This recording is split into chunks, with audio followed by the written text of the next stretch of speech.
Hello guys, আজকে আমরা শিখব গ্রাফিক ডিজাইনে কিভাবে টেক্সট, কালার এডিটিং এবং এফেক্টস দিয়ে টেক্সট ডিজাইন করতে পারি। তো গ্রাফিক ডিজাইনের এটি হচ্ছে ক্লাস নাম্বার 2, এটা সেকেন্ড ক্লাস। তো যারা নতুন হয়ে আছেন অবশ্যই চ্যানেলটি সাবস্ক্রাইব করে রাখুন এবং পাশে দেওয়া বেল আইকনটি প্রেস করে রাখুন যাতে প্রতিদিন ভিডিও আপনাদের কাছে পৌঁছে যায় এবং ভিডিওটি শেষ পর্যন্ত দেখবেন। লাইক, কমেন্ট, শেয়ার তো অবশ্যই করবেন। তো আজকে শিখে নেব আমরা কিভাবে একটি টেক্সট দেখব এবং তার টেক্সটে এবং এফেক্ট দেব, কালার চেঞ্জ করব এবং তার যে ডিজাইন আছে সেটি ফন্ট সাইজ কিভাবে নেব, সমস্ত কিছুটা শিখে নেব।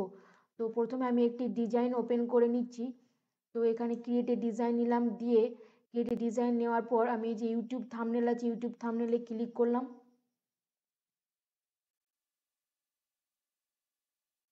ইউটিউব থাম্বনেলে ক্লিক করার পর এরকম ধরনের আমাদের কাছে একটি ইন্টারফেস চলে আসবে এবং পাশে কতগুলো টেমপ্লেট দেখা যাবে।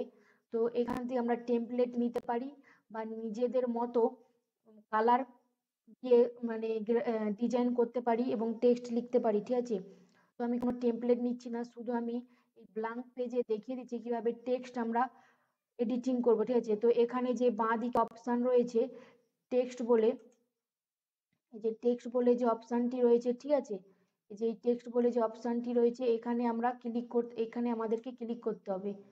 তো আমি এখানে ক্লিক করলাম, টেক্সটে ক্লিক করলাম। টেক্সটে ক্লিক করার পর দেখুন এখানে চলে আসছে যে add a heading, add subheading, add a title, body text, ঠিক আছে।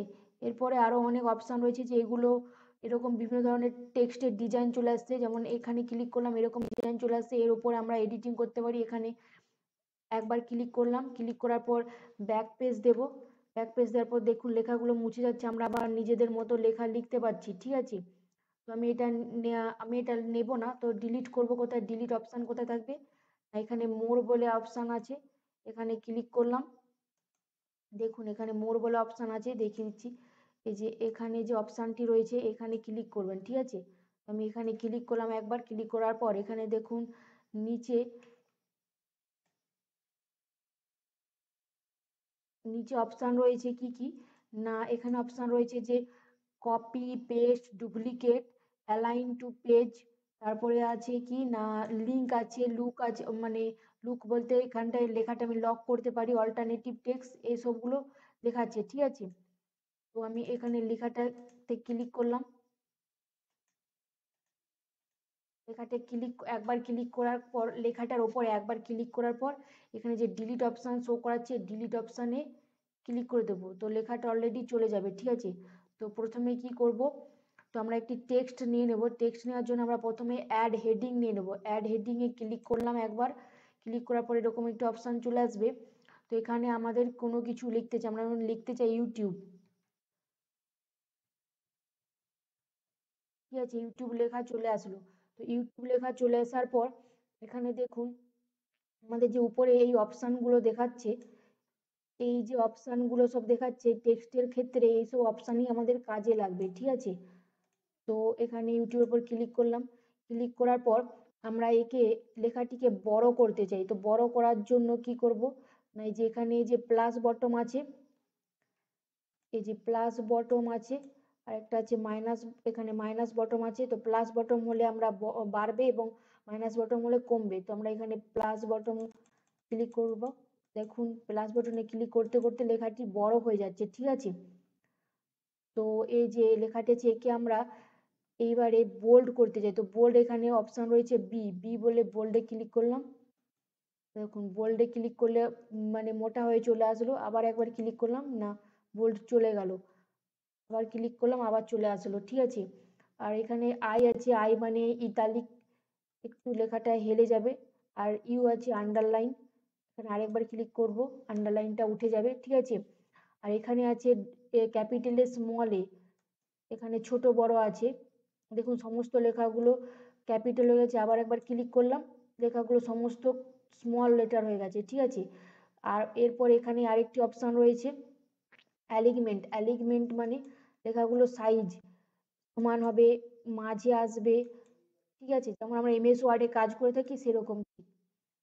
তো এরপরে আছে যে লিস্ট, লিস্ট মানে এখানে ডট ডট আছে, অপশান চলে আসবে, এই দেখুন অপশান চলে আসছে, আবার একবার ক্লিক করলাম, আবার চলে গেল, ঠিক আছে। এরপর আসছে যে স্পেসিং, লেখাটার মধ্যে দূরত্ব কতটা হবে। দেখুন লেটার স্পেসিং আছে, লেটার স্পেসিং করলে লেটারগুলো সব সরে যাচ্ছে, আবার লাইন স্পেসিং করলে উপর নিচ হবে, ঠিক আছে। এরপর আমরা এটাকে কালার করতে যাই, এই যে ইউটিউব লেখাটা এটাকে আমরা ক্যাপিটাল হাতে করে নিচ্ছি, একে আমরা কালার করতে যাই। কালার কোথায় পাবো না, এখানে যে এই অপশন রয়েছে টেক্সট কালার, এখানে একবার ক্লিক করলাম, দেখুন এখানে কত অনেক কালার চলে আসছে। তো এখানে আমরা রেড নিতে চাই, রেড নিলাম, ঠিক আছে, এই দেখুন উপর নিচে আছে। এরপর এখানে আরেকটি অপশন আছে, সেখান থেকে আমরা কালার চেঞ্জ করতে পারি, এই যে এই অপশনটা আছে এখান থেকে আমরা কালার চেঞ্জ করতে পারি। এখানে ক্লিক করলাম, করার পর এই যে এখানে যে আঙুলের ছাপ দেওয়া আছে এটাকে আমরা স্ক্রল করতে পারি, এরকম ভাবে ওঠাতে পারি নামাতে পারি, দেখুন আস্তে আস্তে হয়ে যাচ্ছে। এবং নিচে আরেকটি অপশন আছে, এই যে আঙুল দেখাচ্ছে, এখান থেকে আমরা কালার চেঞ্জ করতে পারি, দেখুন চেঞ্জ হয়ে যাচ্ছে, ঠিক আছে। এভাবে আমরা লিখতে পারি। এর উপর আবার ক্লিক করলাম, ক্লিক করার পর এটা আমরা আরেকটু বড় করে দিতে চাই, ঠিক আছে, বড় করে নিলাম। এরপর এফেক্ট দেবো, এখানে এফেক্ট বলে অপশন রয়েছে, এই যে এফেক্টস বলে অপশন রয়েছে, তো আমরা এখানে এফেক্টসে ক্লিক করলাম, এই দেখুন এফেক্টসে ক্লিক করার পর কত রকম চলে আসছে কালারিং। তো আমরা এখানে পেছনে শ্যাডো দিতে চাই, ঠিক আছে। এরপর আমরা এটা নিতে চাই আউটলাইন, আউটলাইন দেওয়ার পর এখানে দেখুন থিকনেস কালার চলে আসছে। তো থিকনেস কালার কোথায় লেখা আছে না, এখানে থিকনেস যে কালার লেখা আছে, ঠিক আছে। আমরা থিকনেস মানে এই যে বাইরে আউটলাইন সেটা মোটা হয়ে যাবে, অলরেডি দেখুন আস্তে আস্তে মোটা হয়ে যাচ্ছে। তারপরে আবার পাতলা করে দিলাম, এখানে আমি যে কালার আছে কালারে ক্লিক করলাম, করে আমি এইটাকে একটু অন্য কালার দিতে চাই, দেখুন ইয়েলো দিলাম, ইয়েলো চলে আসলো, ব্ল্যাক দিলাম, ব্ল্যাক চলে আসলো, নীল দিলাম, নীল চলে আসলো, ঠিক আছে। এখান থেকে আপনারা এফেক্ট করে নিতে পারেন। আচ্ছা এটা গেল। এরপর আমরা এই এফেক্টসকে আমরা একটা বক্সের ভেতর লেখা দেখতে চাই, তো বক্সটা কোথায় পাবো না, ট্রায়াঙ্গুলার বা রেক্ট্যাঙ্গুলার শেপ বা সার্কুলার সার্কেল শেপ এইসব পেতে পারি আমরা। তো এই যে শেপগুলো কোথায় পাবো, যে এলিমেন্টস, এগুলোকে আমরা এলিমেন্টস বলি। এলিমেন্টসটা এখানে এলিমেন্টস দেখুন বাঁদিকে অপশন রয়েছে, তো আমি এলিমেন্টসে ক্লিক করলাম, এলিমেন্টসে ক্লিক করার পর এখানে সমস্ত চলে আসে, সার্কেল, লাইন, ফ্রেম, সমস্ত রকম এলিমেন্টস চলে আসে, ঠিক আছে। তো আমরা এখানে শেপ নিয়ে নেবো, আমরা এখানে রেক্ট্যাঙ্গুলার শেপ একটা নিয়ে নিলাম, নিয়ে নেওয়ার পর এবার এই রেক্ট্যাঙ্গুলার শেপের যে কালারটা আছে, তো কালার এখানে চেঞ্জ করতে পারি, উপরে এই দেখুন আঙুল দেখাচ্ছে, এখানে কালারে ক্লিক করলাম, করার পর এটা আমরা হোয়াইট নিয়ে নিলাম, ঠিক আছে, হোয়াইট বা ব্লু নিয়ে নিলাম, ব্লু নিয়ে নিলাম। এবং এই যে যে কর্নারে যে অপশানগুলো দেখাচ্ছে, এই যে অপশানগুলো দেখাচ্ছে না, এইগুলো বাড়ানো কমানোর জন্য, ঠিক আছে। তো আমি এটাকে দেখুন আস্তে আস্তে বাড়িয়ে নিচ্ছি। আমরা যারা এমএস ওয়ার্ড জানি, তো এমএস ওয়ার্ডে যারা কাজ জানবে তারা অলরেডি এটা নিজেরা করতে পারবেন, কিন্তু যারা কাজ জানে না তাদের জন্য একটু অসুবিধা হবে, কিন্তু বারবার যদি আপনারা প্র্যাকটিস করতে থাকেন অবশ্যই এটা করতে পারবেন, ঠিক আছে। এমন কোনো কঠিন কাজ না, পুরো ইজি কাজ। দেখুন এভাবে আমরা একটা বর্ডার দিতে পারি পেছনে, আর কি বক্সের ভেতর লেখাটাকে লিখতে পারি, ঠিক আছে। তো আচ্ছা আরেকটা কথা হচ্ছে যে এই যে লেখাটা আছে, লেখাটার উপর আমরা দুবার ক্লিক করব বা একবার ক্লিক করব, করার পর যে নিচে একটা কার্সার অপশন আছে, এই যে কার্সার অপশন, এই যে কার্সার অপশন আছে, এটা লেখাটাকে এক পাশ ওপাশ বা উপর নিচে আমরা ওঠা নামাতে পারি, দেখুন চেঞ্জ করতে পারি, জায়গা চেঞ্জ করতে পারি, ঠিক আছে।